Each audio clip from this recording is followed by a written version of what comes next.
ये कहानी दिव्या भारती की है। वो दिव्या भारती जो फिल्मों में आई तो जैसे पर्दे की रोशनी तेज हो गई।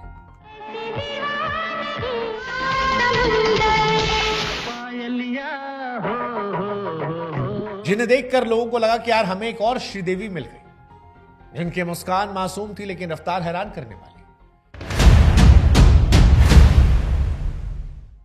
जिसने 2-3 साल के फिल्मी करियर में ही वो कर दिया जो कई कलाकार पूरी उम्र नहीं कर पाते, जिनके गाने आज भी लोग सुनते हैं और उन्हें देखकर कहते हैं यार क्या गजब की खूबसूरती।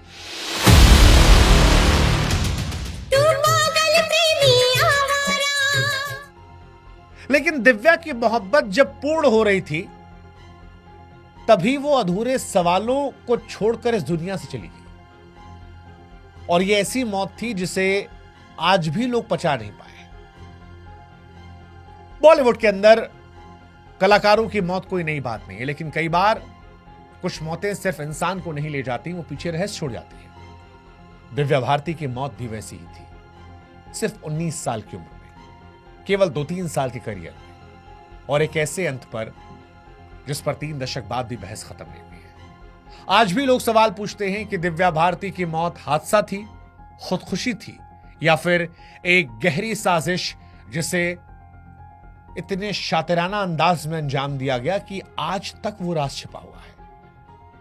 हर बार हर जवाब के साथ यहां पर एक नया सवाल खड़ा होता है, और यह इसलिए खड़ा होता है क्योंकि दिव्या कोई साधारण स्टार नहीं थी।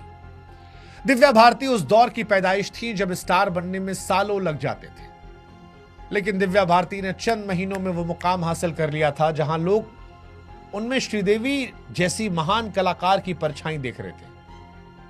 दिव्या की खूबसूरती, उसके एक्सप्रेशन, कैमरे के सामने उनकी सहजता, ये लोगों को हैरान कर रही थी। दिव्या भारती की कहानी हम आपको सुनाएं उससे पहले हमारी आपसे गुजारिश है कि आप क्राइम बुक के चैनल को जरूर सब्सक्राइब कीजिएगा। आमतौर पर लोग वीडियोस देख लेते हैं लेकिन चैनल सब्सक्राइब नहीं करते, इससे आपको अगला वीडियो नहीं मिलता, अगली कहानी नहीं मिलती, और हम चाहते हैं कि ये जो कहानियां हम आपके लाते हैं रिसर्च करके, ये आप तक जरूर पहुंचे, आप इसका लुत्फ उठाएं, इसलिए क्राइम बुक को सब्सक्राइब कर दीजिएगा। अब शुरू से दिव्या भारती की कहानी शुरू करते हैं। 1990 के आसपास दिव्या भारती ने फिल्मों में कदम रखा। उम्र बहुत कम थी, पहले साउथ इंडियन फिल्मों में काम किया, तेलुगु सिनेमा से शुरुआत की, फिर तमिल फिल्मों में दिखी। उस दौर में साउथ सिनेमा में नई एक्ट्रेस को जल्दी मौके मिल जाया करते थे, लेकिन वहां टिकना आसान नहीं था। दिव्या भारती वहां सिर्फ टिकी नहीं बल्कि नोटिस की गई। मुंबई पहुंचते ही जैसे किस्मत ने रफ्तार पकड़ ली। जहां एक नई अभिनेत्री को इंडस्ट्री में घुसने में सालों लग जाते हैं, वहीं दिव्या भारती ने एक ही साल में करीब 10 फिल्में साइन कर ली। कुल मिलाकर 14 हिंदी फिल्में, जिनमें 3 उनकी मौत के बाद रिलीज हुई, जबकि उसमें 80% से शूटिंग ज्यादा हो चुकी थी। दिव्या की फिल्म विश्वात्मा का गाना सात समंदर पार, जिसे आजकल कार्तिक आर्यन ने भी रिक्रिएट किया है और लोग कह रहे हैं कि क्या वाहियात रिक्रिएशन है। यह गाना उस दौर में जब दिव्या भारती पर फिल्माया गया था तो यह सुपर डुपर हिट हुआ था। आज भी घर घर में इस गाने को लोग देखते, सुनते, जानते हैं। शादियों में अक्सर यह बजता है। शाहरुख खान की फिल्म दीवाना आपको याद होगी। दीवाना जैसी फिल्म में शाहरुख खान और ऋषि कपूर के साथ काम मिला।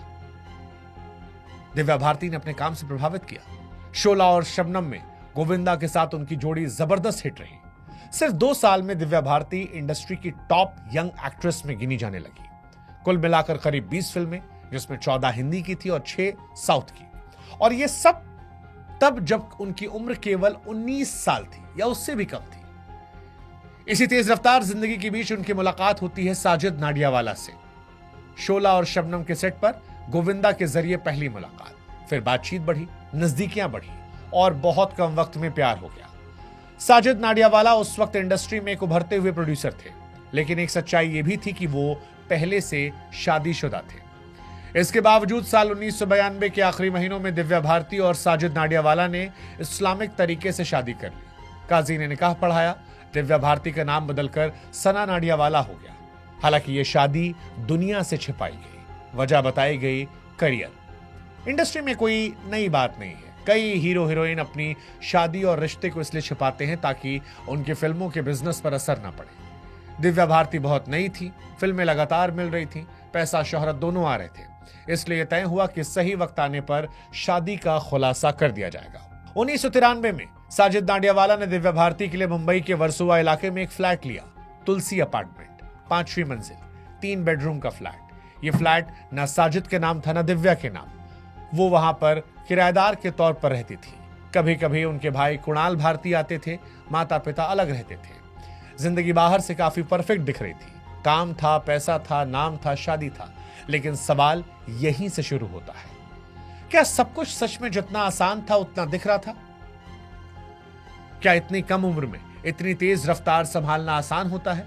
और क्या दिव्या भारती के निजी रिश्तों में सब कुछ ठीक था? तारीख आती है 5 अप्रैल साल 1993, जिस दिन ये कहानी हमेशा हमेशा के लिए बदल जाती है। 5 अप्रैल 1993 को यह तारीख दिव्या भारती की जिंदगी का आखिरी दिन साबित हुआ। लेकिन उस दिन की शुरुआत बहुत आम दिनों जैसी थी। सुबह हैदराबाद में शूटिंग हुई, वही भागदौड़, वही यूनिट, वही कैमरे, वही जल्दी जल्दी सीन खत्म करने की कोशिश। दिव्या भारती उस वक्त एक साथ हिंदी और साउथ इंडियन दोनों फिल्में कर रही थी। यही वजह थी कि उनका शेड्यूल बहुत टाइट था। उस दिन शूटिंग के दौरान उनके पैर की उंगलियों में चोट लग गई, बैंडेज बंधा था, दर्द था, लेकिन काम रुका नहीं। दोपहर के आसपास शूटिंग खत्म हुई और शाम को मुंबई रवाना हो गई। शाम होते होते वर्सोवा के तुलसी अपार्टमेंट स्थित अपने फ्लैट पहुंची, 5वीं मंजिल, जहां पर 3 बेडरूम का फ्लैट और वो किराएदार के तौर पर थी। इत्तेफाक से उसी दिन दिव्या भारती ने मुंबई में अपना एक 4 बेडरूम का फ्लैट भी खरीदा था।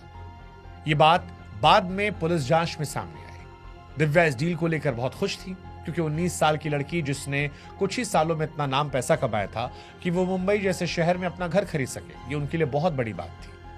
उन्होंने अपने भाई कुणाल भारती को घर बुलाया और ये बात खुशी खुशी बताई, माँ बाप को जानकारी दी, आसपास के लोगों से बात की। जांच में बात सामने आई कि उस दिन दिव्या भारती का मूड अच्छा था, वो परेशान या डिप्रेस नहीं थी। यही बात बाद में सुसाइड थ्योरी के खिलाफ सबसे बड़ा तर्क बनी। अगले दिन यानी 6 अप्रैल को फिर शूटिंग के लिए मुंबई से बाहर जाना था, लेकिन पैर की चोट और नए घर की खुशी की वजह से प्रोड्यूसर से शूट एक दिन आगे बढ़ाने की बात कही। प्रोड्यूसर ने सहमति दे दी, यानी अगले दिन की कोई जल्दी नहीं थी। शाम ढलते ढलते दिव्या भारती अपने फ्लैट में थी, तभी उनके करीबी दोस्त और मशहूर फैशन डिजाइनर नीता लुल्ला का फोन आता है। नीता वही डिजाइनर थी जो दिव्या भारती की ज्यादातर फिल्मों के कॉस्ट्यूम डिजाइन करती थी। प्रोफेशनल रिश्ता कब दोस्ती में बदल गया था, ये किसी को पता नहीं चला। नीता लुल्ला ने कहा कि वो अपने पति डॉक्टर श्याम के साथ उनके घर आना चाहती है। कुछ आने वाली फिल्मों के कॉस्ट्यूम और कैरेक्टर को लेकर दिव्या भारती से बात करनी है। दिव्या भारती ने उन्हें बुला लिया। रात करीब 9 बजे नीता लुल्ला और उनके पति डॉक्टर श्याम तुलसी अपार्टमेंट के उस फ्लैट में पहुंचे। उस समय घर में कुल 4 लोग थे, दिव्या भारती, नीता, डॉक्टर श्याम और दिव्या भारती की मेड, वही मेड जो बचपन से उनके साथ थी। पहले माता पिता के घर और फिर मुंबई में। ड्राइंग रूम में बातचीत शुरू हुई, साथ में ड्रिंक्स भी। पुलिस रिकॉर्ड के मुताबिक ब्लैक लेवल स्कॉच और एक विदेशी रम की बोतल मौजूद थी। नीता और उनके पति स्कॉच पी रहे थे, जबकि दिव्या भारती रम पी रही थी। स्नैक्स बन रहे थे, माहौल बिल्कुल सामान्य बताया गया। बताया जाता है कि दिव्या भारती बीच बीच में अपनी मेड को आवाज देती थी, कभी कुछ खाने के लिए, कभी पीने के लिए। बातों का सिलसिला यूं ही चल रहा था। टीवी चल रहा था, समय का अंदाजा नहीं था। रात करीब 11 बजे तक काफी ड्रिंक हो चुकी थी और यहीं से कहानी का सबसे अहम हिस्सा शुरू होता है, जिस पर पूरी जांच टिकी थी। जांच के मुताबिक दिव्या भारती उठकर किचन की तरफ जाती है। किचन में वही मेड मौजूद थी। तुलसी अपार्टमेंट के उस फ्लैट में किचन के पास एक खिड़की बताई जाती है। यह खिड़की बाकी खिड़कियों से काफी अलग थी। इसमें लोहे की ग्रिल नहीं लगी थी। मुंबई जैसे शहर में यह अजीब बात है। उस खिड़की के नीचे एक करीब 12 इंच चौड़ी दीवार थी। पुलिस के मुताबिक दिव्या भारती उस दीवार पर बैठने की कोशिश करती है। उनका चेहरा किचन की तरफ होता है और पीठ बाहर की तरफ, यानी वो बाहर नहीं देख रही थी। पुलिस की जांच में यह भी बताया गया कि दिव्या भारती अक्सर ऐसा करती थी। वो खिड़की पर बैठकर मेड से बात करती थी, लेकिन उस रात शराब ज्यादा पी ली थी, संतुलन बिगड़ा और अगले कुछ सेकंड में वो पीछे की तरफ गिर गई। 5वीं मंजिल से सीधे गिरना और सीधा फर्श पर। उस जगह पर आमतौर पर सोसाइटी की पार्किंग होती थी। लगभग हमेशा कोई ना कोई गाड़ी खड़ी रहती थी, लेकिन उस रात एक भी गाड़ी नहीं खड़ी थी और ये बात भी बाद में कई सवालों की वजह बनी। जैसे दिव्या भारती नीचे गिरी, मेड चीखने लगी। ऊपर ड्राइंग रूम में बैठे नीता और उनके पति को पता चला। वे दौड़कर नीचे आए, पड़ोसी इकट्ठा हुए, गार्ड को बुलाया गया। दिव्या भारती उस समय जिंदा थी, सांसें चल रही थी, लेकिन सिर में गंभीर चोट थी, खून बह रहा था अस्पताल ले जाया गया, कूपर अस्पताल। ये वही अस्पताल है जहां सुशांत सिंह राजपूत को भी ले जाया गया था। हालांकि अस्पताल पहुंचते पहुंचते दिव्या भारती की मौत हो चुकी थी। खबर आग की तरह फैली। एक उभरती हुई सुपरस्टार सिर्फ 19 साल की उम्र में अचानक दुनिया से चली जाती है। पूरे देश में सनसनी फैल गई और यहीं से बहुत सारे सवाल उठे कि अगर ये सिर्फ हादसा था तो इतनी सारी अजीब बातें क्यों? अगर ये सुसाइड था तो वजह क्या थी? और अगर ये मर्डर था तो फिर किसने और क्यों किया?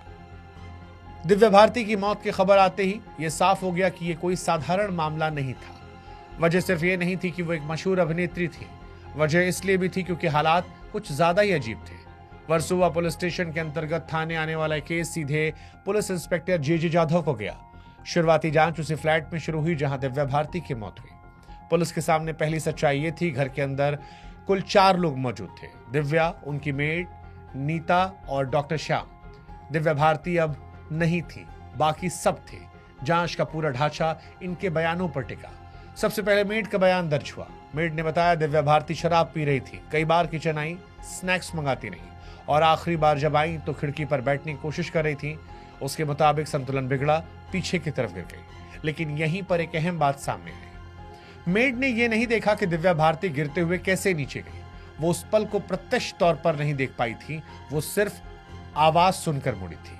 इसके बाद नीता और उसके पति डॉक्टर श्याम के बयान दर्ज हुए। दोनों ने कहा कि वो ड्राइंग रूम में टीवी देख रहे थे, ड्रिंक कर रहे थे। उन्हें पता ही नहीं चला दिव्या कब किचन में गई और कब गिर गई। उनके मुताबिक ये सब 3 मिनट के अंदर हुआ। वो 3 मिनट जो आज भी इस केस का सबसे रहस्यमय माना जाता है। पुलिस के लिए समय बहुत इंपॉर्टेंट था क्योंकि उन 3 मिनटों में जो कुछ हुआ वही इस मौत की असली वजह तय करता। लेकिन उन 3 मिनटों का कोई प्रत्यक्ष गवाह नहीं था। अब पोस्टमार्टम रिपोर्ट सामने आई। रिपोर्ट के मुताबिक दिव्या भारती के शरीर में शराब की मात्रा काफी ज्यादा थी। सिर में गहरी चोट थी। पीठ और सिर पर गिरने की वजह से अत्यधिक ब्लड लॉस हुआ था। शरीर पर हालांकि संघर्ष के कोई निशान नहीं थे, कोई हथियार का जख्म नहीं था, कोई अंदरूनी चोट नहीं थी जो मारपीट की तरफ इशारा करे। डॉक्टरों ने मौत का कारण बताया ऊंचाई से गिरने की वजह से गंभीर चोटें। मेडिकल भाषा में से अननेचुरल डेथ कहते हैं और शायद यही शब्द बाद में भ्रम का सबसे बड़ा कारण बना, क्योंकि आम लोगों ने अननेचुरल डेथ को साजिश से जोड़ दिया, जबकि मेडिकल टर्म में इसका अर्थ होता है कि मौत प्राकृतिक बीमारी से नहीं हुई। इसके बावजूद पुलिस ने सिर्फ एक्सीडेंट थ्योरी पर भरोसा नहीं किया। जांच को अलग अलग एंगल से खोला गया, एक्सीडेंट, सुसाइड और मर्डर। सबसे पहले सुसाइड के एंगल की जांच हुई। सवाल साफ था कि क्या दिव्या भारती ने जानबूझकर अपनी जान दी। पुलिस ने उन्हें करियर, निजी जीवन और मानसिक स्थिति की पड़ताल की। सामने आया कि हाल ही में शादी की थी, करियर तेजी से बढ़ रहा था, उसी दिन एक नया फ्लैट खरीदा था और भविष्य की कई फिल्में साइन की थी। इन तथ्यों ने सुसाइड की भावना को कमजोर कर दिया। लेकिन फिर कुछ बातें आई। साजिद नाडियावाला से उनकी शादी छिपी हुई थी।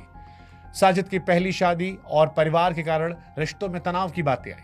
ये कहा गया कि साजिद की मां और दिव्या भारती के रिश्ते अच्छे नहीं थे। इसके अलावा अंडरवर्ल्ड कनेक्शन की अफवाह भी आई, जो उस दौर में लगभग हर बड़े फिल्म मेकर के साथ जोड़ी जाती थी। इन सब बातों को पुलिस ने नोट किया, लेकिन कोई ठोस सबूत नहीं मिला जो सीधे सुसाइड की बात को साबित कर सके। फिर मर्डर के एंगल से जांच खोली गई। ये सबसे ज्यादा चर्चित और विवादित हिस्सा था। सवाल उठे कि क्या जानबूझकर किसी ने धक्का दिया? क्या यह किसी दबाव, झगड़े या साजिश का नतीजा था? पुलिस ने साजिद नाडियावाला के बयान दर्ज किए, अंडरवर्ल्ड कनेक्शन की जांच की। दिव्या भारती के फिल्मी करियर से जुड़े लगभग हर बड़े नाम से पूछताछ हुई। लेकिन फिर वही समस्या सामने आई, कोई प्रत्यक्ष सबूत नहीं। हालांकि इस दौरान एक चौंकाने वाली बात सामने आई। जिस खिड़की से दिव्या भारती गिरी उसमें पहले एक ऑटो स्टॉपर लगा था, या एक तरह का सेफ्टी मैकेनिज्म होता है जिससे खिड़की ज्यादा बाहर की तरफ नहीं खुलती। लेकिन घटना वाले दिन वो ऑटो स्टॉपर काम नहीं कर रहा था। यह हटाया गया था या खराब था, यह कभी साबित नहीं हो पाया। पुलिस ने इसकी जांच की, लेकिन यह तय नहीं हो पाया कि यह जानबूझकर हटाया गया था या यह पहले से खराब था। इसी बीच एक और घटना ने इस मामले को और रहस्यमय बनाया। दिव्या भारती की मौत के ठीक 1 महीने बाद उनकी मेड की भी हार्ट अटैक से मौत हो गई।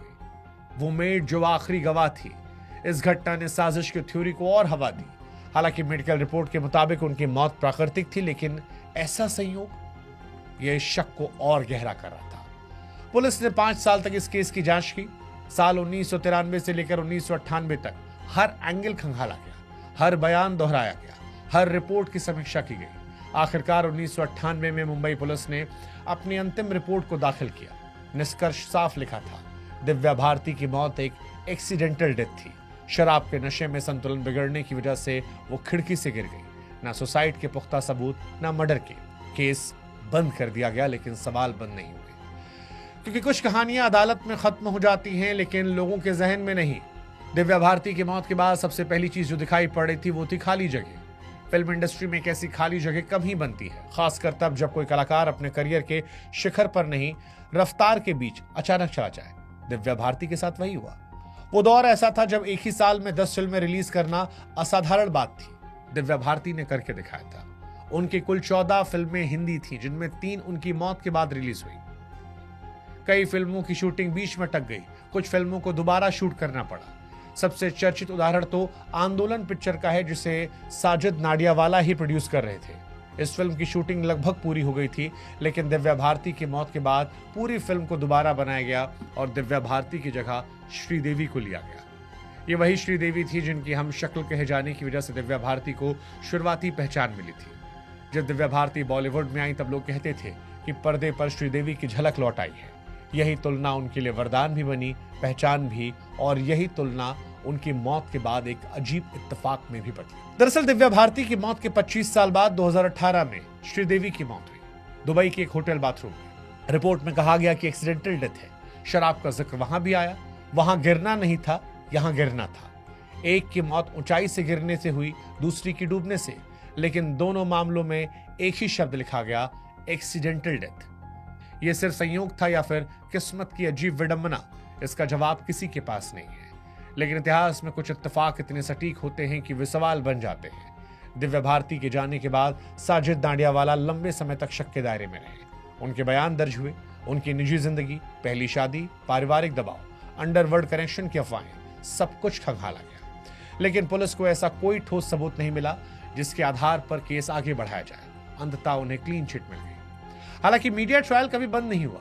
हर कुछ सालों में ये केस फिर जिंदा होता है, कभी किसी किताब में, कभी किसी इंटरव्यू में, कभी किसी टीवी की डिबेट में, और हर बार एक ही सवाल उठता है, क्या सच में यह सिर्फ हादसा था?